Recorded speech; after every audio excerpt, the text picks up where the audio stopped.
All right, today we're going to talk about why you should not be upgrading Black Order and so on and so on. We're going to be talking about the Marvel Strike Force game like it stocks. Joy with me is Philosopher. I said that wrong. Did I butcher of names? Do I always get it wrong? Destroyer of name. Philosopher. Boy, that's a fun word. How are you doing today? I'm doing well. Mobile gamer. Global Mamer is what we call it. Anyway, so you created this infographic. Link to the infographic, your Twitch channel, and YouTube will be in the description. Where this is kind of fun.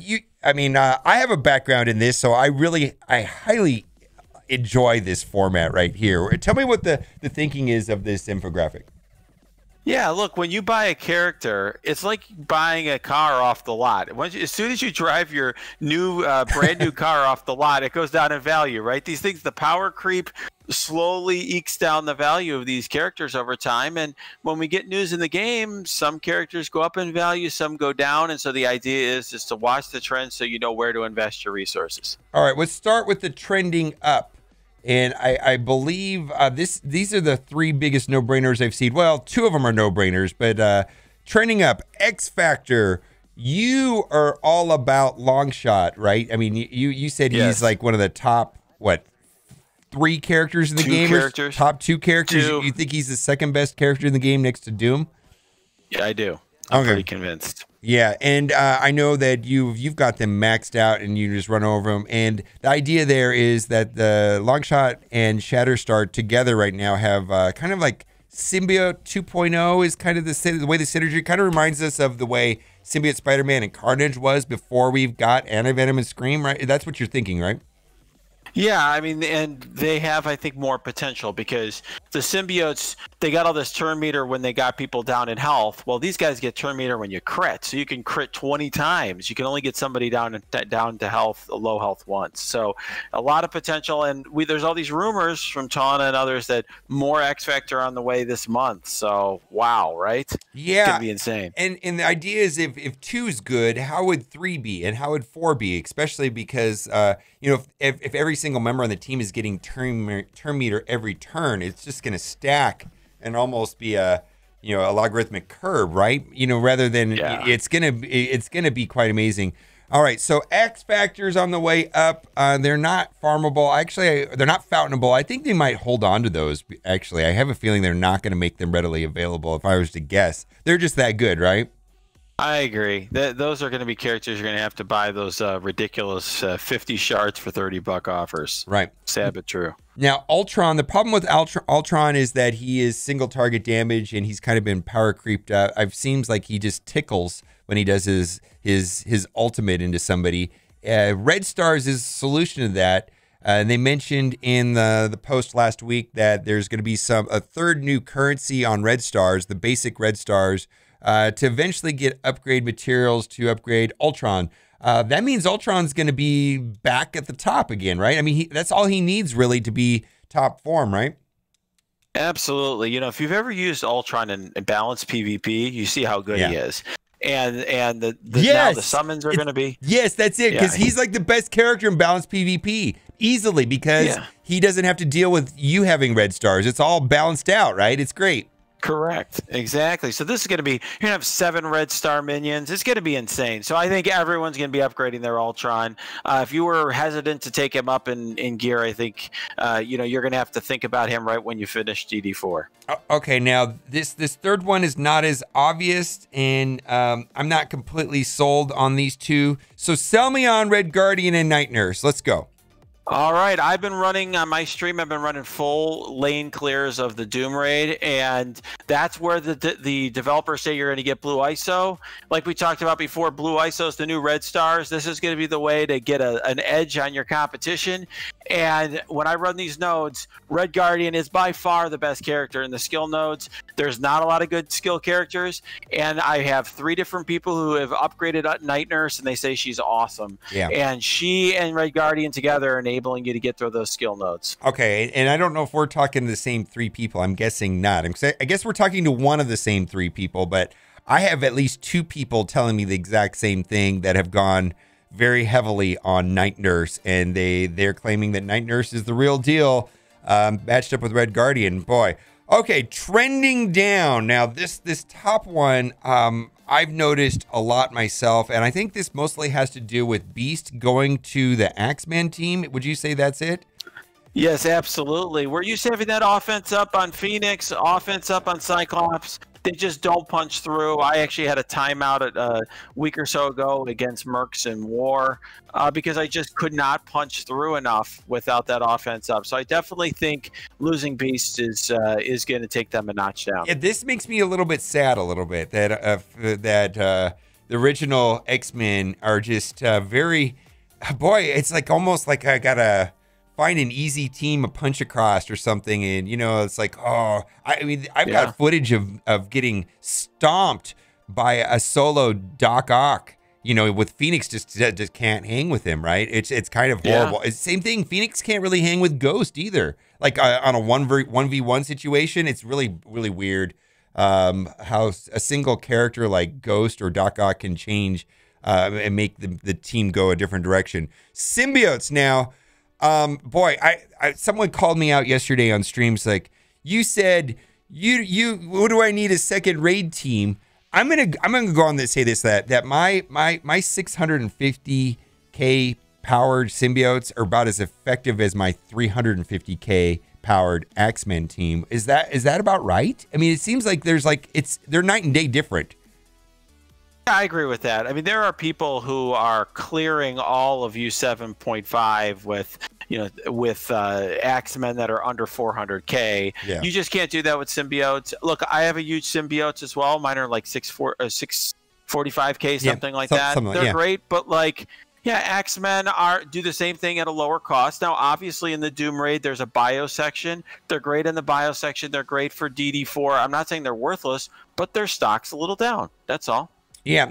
So symbiotes are still amazing, and yes, they're still going to be important in the Doom because of the bio section. But it's amazing how much better it's unusual how much better the X-Men is at lower power levels. Like I'm running my X-Men and at 350k, and none of the negative effects are sticking because they don't have the focus, right? And they're still winning, and they're still winning, and they're still doing fine. And I'm like, wow, unless they get like one shot by a shield trooper, on a counterattack or something, they're holding up just fine. All right, Marauders, still top tier war defense for now, but another potential counter is just released. You're talking about Shadowlands, right? That's right, and I ran them in balanced PvP a bunch of times in my stream last night, and the Marauders got destroyed by Shadowlands. Now, balanced PvP gives all the T4s to the Shadowlands, and most people won't have those yet, but it just keeps looking like they tried with Skeleton, now with Shadowlands. It seems like the devs are doing whatever they can to give us Marauder counters at this point. Yeah, and I know that we'll talk about Shadowlands here in a minute, but Shadowlands, I never really saw Shadowlands as being like a Black Order counter, but they look like they're hard-coded to be a Marauder counter for sure, right? Absolutely. They have this ability that says that, if they get mind controlled either by Emma or Mystique, they won't do any damage or do very little damage. There's a number of elements. Obviously, they have two different characters that give multi-turn disrupts that are really going to screw up Strife. So a lot of stuff in their kits that are going to do a great job countering Marauders. Okay. So I know a lot of people are saying, but I love these teams, and, that's fine. I want to be very explicit. These are not bad teams. Well, except for the X-Men, that might be a bad team now. I hate to say that. It's the X-Men. That team has fallen more than Symbiotes and Marauders are still good. Let's talk about the new characters and teams. X-Men excel at all game zones. The XFactor will overtake them. X-Men, we've talked about them a little bit. They're really, really good. I think they're going to get used everywhere, right? For sure. I mean, they just seem so amazing. Yeah, I have a 500k X-Men, and they're awesome in war. I use them to destroy Sinister Six. Usually, they're a fantastic team. But here's the problem: there's a mutant gear crunch, and that's the reason that I put the X-Factor point in that line. Because hey, if there really are two more X-Factor characters coming next, I will tell you guys, X-Factor is way better. And so I don't know what you're going to do. So whether you're going to whale out or you're going to save. One thing I didn't put T4s outside of Bishop, Jubilee, and Beast, and I run those three with the Dad Bros, and I've upgraded those three more than the other two. Okay, yeah, because yeah, definitely Iceman and Kitty are they're good, but yeah, I can see XFactor being better in place of them. Okay, and then Shadowlands, I polled people before, and it looks like only about 50% of the community is going for Shadowlands. I would say about half of the people are skipping Shadowlands, and then even the people that are going from, not everybody's going out all out. Some of the people that are going from are just taking them up to some sort of reasonable offensive war build where they're usable in war. Look strong on paper, but need many T4s and only for in-game players. What are you going to do with Shadowlands? Well, I'm in a wait and see mode. I got to tell you, this is a very free to play friendly team. That's one thing I will say. If you're a free to play player and you don't have XMen, you don't have some of these other new characters, Shadowlands has 3 legacy characters, 1 event character, and 1 of the easier milestone characters. You should be able to get this team if you're free to play, and it's really all about T4s. For me, I don't really know whether I can justify investing 10 plus T4s in this team. So I'm going to be looking for ways to get by with fewer T4s because I want to save my T4s for some of the other characters that are going to be coming out very soon. Yeah, I mean, other than the passives on White Tiger and Moon Knight, I don't know how much further I want to go on them. Like, I'm just looking at it going, I don't know, man. I just want to see how it goes for sure. It's new teams are like that, and you kind of is like, if it gets to a place where they run over Emma, because or punch up drastically, like a 200K punch up, then I would be interested. I suppose we'll see. All right, so let's go into investment advice and investment advice. Red Star promos, do not spend gold promos except for long shot. Save basic Red Star orbs. So I've been telling people to save basic orbs, but I had to get it. I popped a bunch of them yesterday, looking for red stars on Moon Knight. I mean, do you think that's a realistic thing to do right now? I think it's what I'll call on the margin, to use a lawyer talk, right, or trader talk. It's basically what I'm saying is, when you can, save every orb possible. In other words, maybe set your expectations 1 red star lower for the new characters, or try to save here or there. Don't open them without a good reason. Be careful about the basic ones, because you want to get there's some new currency that's going to be added that you can use to upgrade Ultron. As for the first point with the gold promos, I really think there's going to be a meta shift soon. And here's why I think it. Last year around this time, they started selling us the Black Order. March, April of last year, and Maw came out in May. Do you really think they're going to let that team rule for a whole other year and not try to get us to buy a new team to beat the Black Order? Everyone's already built up their Black Order, unlocked them, or whatever, have gotten to a pretty good stage. So I think there's going to be some big new teams. So I want to save my gold promos unless I'm absolutely certain that the character is overpowered and is going to be in for a long time to come. No, this is kind of more of a point of view question. Someone said that there's no character worth taking to 7 reds. And are you familiar with that logic? I am familiar with that logic, and I think it's overstated. In other words, I think it's a better deal to take characters to 6 reds because it's 100 instead of 150 or 250 potentially gold. I think it's very rare, and long shot I think is that good. That's why I did it. I pulled 6 and went to 7, but I can see the argument, particularly if you don't have a lot of gold promos, spread them out and take a number of characters to 6 red. A lot of people are suggesting you finish off a lot of 6s rather than doing 1-7. Anyways, priority upgrades: Longshot, Shatterstar, Doc Ock, Emma, Sinister, Bishop, if you have Jubilee, Red Guardian, Zemo, X-23, and Ultron. Zemo is the only one on there. Like, do you think Zemo's just gonna keep going? I was more excited about Zemo with the introduction of RTA, and then now he's almost become annoying, but I like all those characters. Yeah, well, here's the thing with Zemo. All of these characters on here, and he's one of them, have kits that are so good that even if their team falls off, you can throw them on any team, right? You see people having like Zemo, Zemo XFactor, Zemo, they throw them on defense, Zemo, they put them with the symbiotes. That's the thing about all of these characters, is even if their teams fall off, these are safe characters to invest in, and that's what I'm trying. That's basically, this is my answer to a top 10 list or to a red star upgrade list. Like, these are some safe investments. Yeah, absolutely. without a doubt. So here's the final wrap up right here, which is kind of probably going to be the title of the video, is hold resources for a meta shift away from Black Order to a new arena team. And I suspect that's going to be Doom, and I don't think we have the final pieces to make Doom arena viable. Would you agree? Yeah, I think there's no. As somebody who I was one of the first people to unlock Doom, you know, I've tested him out in a lot of comps, and he just right now with the current characters he can be beaten.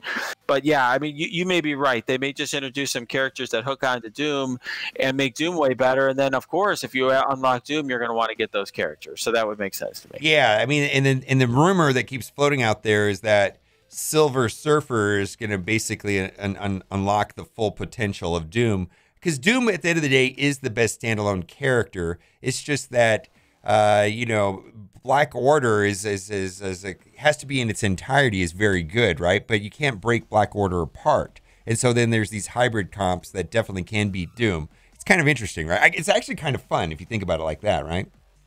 Absolutely. I'm excited about the change in the meta because I just think it's fun to have a change after all these months. Yeah, I'm not a fan of the mirror Black Order on Black Order. It's a little stale at this point. Build your roster to farm Doom Raid for blue ISO. So the Doom Raid is the 5 pieces, and I think the weak spot for a lot of people is skill for sure.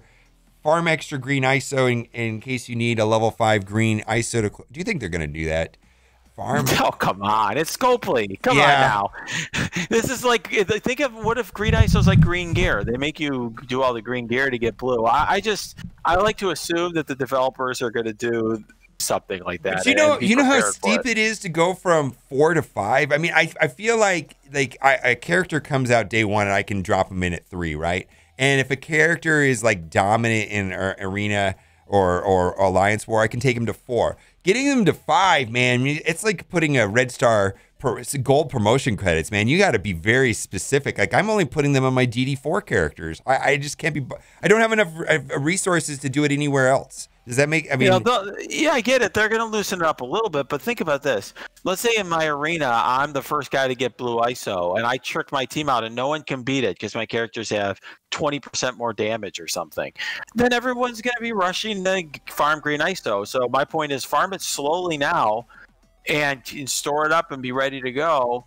You know, maybe use those core refreshes on the ISO energy, so you're not caught with your pants down later. Yeah. All right, very good. So guess what time it is? I'm guessing it's giveaway time. It is giveaway time. We're right now. Scopely is in review for the new proprietary Marvel Strike Force character that's going to be Marvel canon. Are you ready?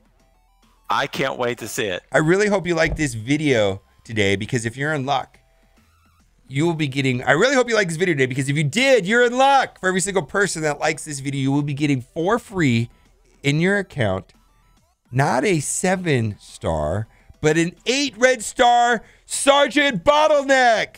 This is not a scam. Sergeant Bottleneck. So that's going to be the new Marvel proprietary character coming to the game, Sergeant Bottleneck. It seems appropriate, right? Absolutely. He's got the green ISO over his head right there. There's the bottleneck. They knew. I mean, and there's reference material, so they don't have to start from scratch. Exactly. What is this guy? I can't tell what he is. Guy in a monkey suit, maybe? Smoking a cigar? Yeah, standing on a dog? It's very confusing to me. All right, head over to Philosopher's Twitch, YouTube. A link to the infographics in the description. And as always, thanks for watching. To keep on gaming. Bye. They can still hear you. They can hear you. They can hear you. You're not gonna say anything? Should I? I don't know. I will just, stop investing in Black Order, start investing in XFactor. There you go.